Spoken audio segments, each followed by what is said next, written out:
Lang voor ons dorpe en ons strate het dinosourusse geloop op die aarde.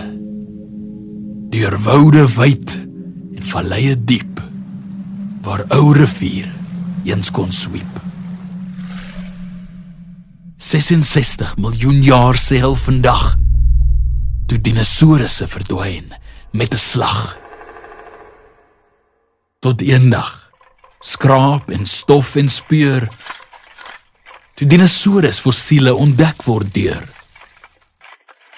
'n reusebeen, 'n tand, 'n klou. Help ons hul ou verhaal behou.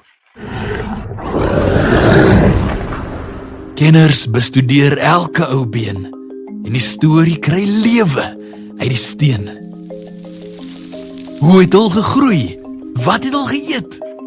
Dit is wat ons nou oor hulle wil weet. Elke been uit klei en sand gegrou. Help ons hul ken, al leef ons nou.